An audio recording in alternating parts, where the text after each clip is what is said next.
अर्तिकल्पितकल्पोऽयं प्रत्यर्तिगजकेसरी व्यासतीर्थगुरुर्भूयात् अस्मदिष्टार्थसिद्धये पूज्याय राघवेन्द्राय सत्यधर्मरथाय च भजतां कल्पवृक्षाय नमतां कामधेनवे. அனைத்து நேயர்களுக்கும் ஜோதிஷ கஜகேசரி டாக்டர் ஆச்சாரியா ஹரீஷ் ராமனின் அன்பான வணக்கங்கள். நான் சொல்லக்கூடிய பலன்கள் எல்லாமே கோச்சாரத்தின் அடிப்படையில் இருக்கக்கூடிய கிரகநிலைகளை வைத்து கணித்து சொல்கிற பலன் தான். அது உங்கள் சுய ஜாதகங்களில் உங்களுடைய தசா புத்தி அந்தர சூக்ஷமங்கள் பிராணத்தை வரைக்கும் பார்த்து தான் எக்ஸாக்டான பலன்களை சொல்ல முடியும். அப்படி நீங்கள் தெரிஞ்சுக்கணும் அப்படின்னா அப்படி நம்முடைய பிறந்த தேதி, பிறந்த நேரம், பிறந்த இடம், உங்கள் பெயர், இந்த 4 டீட்டெயில்ஸுமே கீழே தெரியக்கூடிய இந்த வாட்ஸ்அப் நம்பருக்கு அனுப்பிச்சு விட்டிங்கன்னா ஃபோன் கன்சல்டேஷன் மூலியமாகவும் பண்ணலாம், டைரக்ட் கன்சல்டேஷன் மூலியமாகவும் பண்ணலாம். நம்ம ஆஃபீஸ் நங்கநல்லூர் தில்லை கங்கா நகர்னு சொல்லுவோம், அந்த இடத்துல நம்ம ஆஃபீஸ் இருக்குது. ஸோ நீங்கள் டைரக்ட் கன்சல்டேஷனாக முன்னாடியே ப்ரேயரை புக் பண்ணிவிட்டு அந்த டேட் வாங்கிட்டு அந்த டேட்டில் நீங்கள் வந்தீங்கன்னா உங்களுக்கான தகுந்த ஆலோசனைகளை வழங்க நான் கடமைப்பட்டுள்ளேன். முன் அனுமதி பெற்று தகுந்த கட்டணத்தை செலுத்திவிட்டு என்கிட்ட நீங்கள் பேசலாம். ரொம்ப முக்கியமானது, ஏப்ரல் மாதம் 2023ஆம் ஆண்டு இந்த ஒரு முக்கியமான ஒரு மாதம்னு சொல்லலாம். ஏன்னா பங்குனி சித்திரை 2 மாதங்களும் கலந்த ஒரு பாதி இதில் இருக்கும்னு சொல்லலாம். ரொம்ப முக்கியமானது, ஏப்ரல் மாதம் 2023ஆம் ஆண்டு என்னென்னலாம் நல்லது நடக்கப்படுது, நமக்கு என்ன நடக்கப்படுது அப்படின்னு பார்த்தீங்கன்னா, முதல் விஷயம் ஏப்ரல் 5ஆம் தேதி பங்குனி உத்திரம்னு சொல்லுவோம். அபாரமான நாள். பங்குனி திதி, உத்திரம் நட்சத்திரம், பங்குனி மாதம் உத்திர நட்சத்திரம், பௌர்ணமி திதி அன்னைக்கு சுபிக்ஷத்தை கொடுக்கக்கூடிய முருகப்பெருமானுடைய அனுகிரகம் பரிபூர்ணமாக இருக்கும். நிறைய இடங்களில் பெரியவங்களுக்கெல்லாம் கல்யாணம் நடந்திருக்கும். அதே மாதிரி பகவத் சங்கல்பத்தின் காரணமாக நிறையா பேருக்கு நிச்சயார்த்தம் நடக்கும். நிறைய நல்ல விஷயங்கள் நடக்கக்கூடிய பிராரப்தம் உண்டு. முருகப்பெருமானுடைய அனுகிரகம் உங்களுக்கு பரிபூர்ணமாக இருக்கட்டும்னு சொல்லலாம். அடுத்ததாக 7ஆம் தேதி சுக்கிரன் மேஷராசியிலிருந்து ரிஷபராசிக்கு பெயர்ச்சி அடைகிறார். அது ஒரு அருமையான காலகட்டம். ரிஷபம் சுக்கிரனுடைய வீட்டில் என்னென்ன பிரச்சனையே கிடையாது, சூப்பராக இருக்கும். அடுத்தது 14ஆம் தேதி தமிழ் வருட பிறப்பு சோபக்கிருத்து ஆண்டுடைய பலன்கள் இந்த வீடியோட லிங்க்கில் நீங்கள் கிளிக் பண்ணிங்கன்னா வரும். முழு ஆண்டு பலன்கள் அப்படின்னு சொல்லி போட்டிருப்போம். அதில் மேஷம் முதல் மீனம் வரை பரிகாரங்கள், பலன்கள் மற்றும் பரிகாரங்கள்னு போட்டிருப்போம். ஸோ அதை கிளிக் பண்ணிங்கன்னா ஒரு ராசிக்கும் இண்டிவிஜுவலாக அது மட்டும் பொது பலன் எல்லாமே சேர்ந்துருக்கும். அதை பார்த்து இந்த வருஷம் நம்ம எப்படி இருக்கும், எந்த மாதிரி விஷயங்கள் பண்ணலாம், எந்த மாதிரி பிராயச்சித்தங்கள் பண்ணிக்கொள்ளலாம், இந்த மாதிரி விஷயங்கள்லாம் நீங்கள் ட்ரை பண்ணலாம். கண்டிப்பாக உங்களுக்கு நல்லது நடக்கும்னு சொல்லலாம். ரொம்ப முக்கியமான ஒரு காலகட்டம். ஏப்ரல் 22ஆம் தேதி குரு பெயர்ச்சி.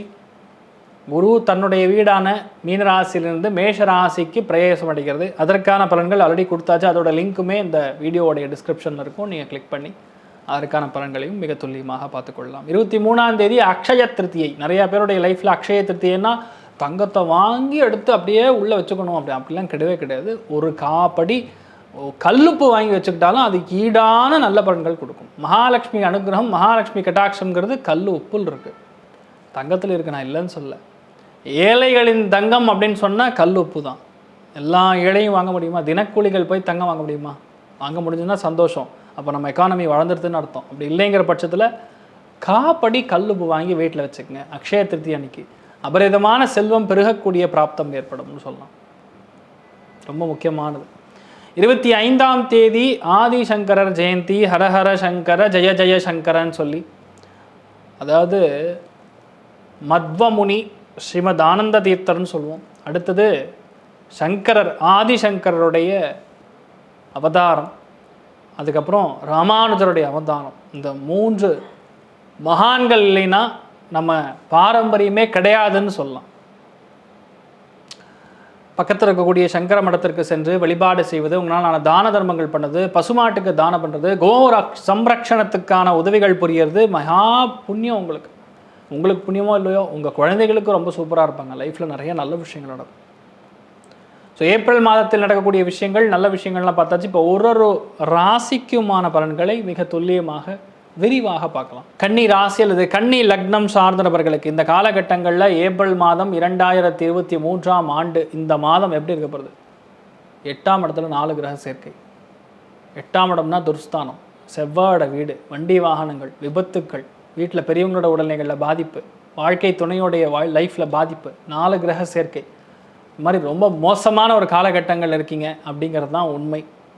சரி, இதற்கான பிராயச்சித்தம் என்னன்னு பார்க்கலாம். இது சொல்லி நான் பயப்படுத்த வேண்டிய அவசியம் கிடையாது. ஆனால் ஏப்ரல் மாதத்தில் இந்த மாதிரி காலகட்டங்களில் கன்னிராசி நண்பர்கள் பொதுவாகவே வீட்டில் பெரியவங்களோட உடல்நிலைகளில் தான் பாதிப்பு கொடுக்கும். ரத்தம் சார்ந்த விஷயங்களில் கவனமாக இருக்கணும். வண்டி வாகனங்களில் சரி இதெல்லாம் நடக்கக்கூடாது. Let's leave it a part. இதுக்கு என்ன, இதுலேருந்து வெளியே வர்றது எப்படி? ஒரு பிரச்சனை ஆகிடுது, சரியில்லை, என்ன பண்ணலாம்? கால பைரவர் வழிபாடு பண்ணுறது. ஸோ கால பைரவருக்கு நீங்கள் பசு நெய் தானம் பண்ணுறது, பசு நெய்யில் நெய் விளக்கு போடுறது. எத்தனை விளக்கு போடணும்?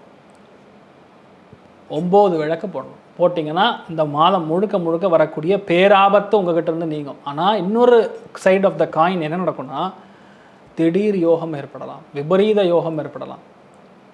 உங்கள் பாஸ் திடீர்னு அந்த இடத்துலேருந்து கண்டு போயிடலாம். அதனால் நீங்கள் போய் மிகப்பெரிய பொறுப்பெடுத்து உட்காரலாம். இல்லை உங்கள் அப்பா செய்யக்கூடிய அந்த தொழில் உங்கள் அப்பாவுக்கு உடல்நிலை பாதிப்பு ஏற்படலாம். அதனால் நீங்கள் அந்த தொழில் எடுத்து பண்ணலாம். ஒருத்தர் இல்லை, அதனால் நீங்கள் பண்ண வேண்டிய நிர்பந்தம், மிகப்பெரிய ரெஸ்பான்சிபிலிட்டியை கையில் எடுத்துக்கொள்வது, இந்த மாதிரி விஷயங்கள்லாம் நடக்கும். 8ஆம் இடத்துல 3 கிரக சேர்க்கை, 4 கிரக சேர்க்கையெல்லாம் ஏற்படும். செவ்வாயோட வீடாக இருக்கனால ரத்தம் சார்ந்த விஷயங்கள், அணுக்கள் சார்ந்த விஷயங்கள், கைகள் சார்ந்த விஷயங்களில் கவனமாக இருக்கணும். ஸோ நெகட்டிவாக எதுவும் நடக்கக்கூடாது. அதனால் பகவத் சங்கல்பம் நீங்கள் நல்லா இருக்கணும்னு நம்ம வேண்டிக்கலாம். நல்ல விஷயங்கள் நடக்கட்டும். அதனால் முடிஞ்ச அளவுக்கு நிறையா வெந்நீர் குடிக்கிறதோட தண்ணீர் குடிங்க. அதுக்கும் மேலே இளநீர் குடிங்க, சந்தோஷமாக இருப்பீங்க. சந்தோஷம்னு எடுத்து பார்த்தா 50%, பொருளாதார ஏற்றம்னு பார்த்தா 80%. தைரியமாக இருங்க. ஸோ இந்த ஏப்ரல் மாதம் 2023ஆம் ஆண்டு உங்களுக்கு நடக்கக்கூடிய எல்லா விதமான நல்ல விஷயங்கள் மட்டுமே உங்களுக்கு நடக்க வேண்டும் என்று எல்லாம் வல்ல ஸ்ரீமன் நாராயணனை நான் வேண்டி சங்கல்பம் செய்து கொள்கிறேன். சர்வேஜனா சுகினோ பவந்து, சமஸ்த சன்மங்களானி பவந்தோன்னு கொண்டு வந்து ததாஸ்து. நன்றி. ஸ்ரீ குபேரன் டிவியை பார்த்தமைக்கு நன்றிகள். மேலும் இது போன்ற தகவல்களை தெரிந்து கொள்ள ஸ்ரீ குபேரன் டிவியை சப்ஸ்கிரைப் செய்யுங்கள். மறக்காமல் பெல் ஐக்கானை கிளிக் செய்யுங்கள்.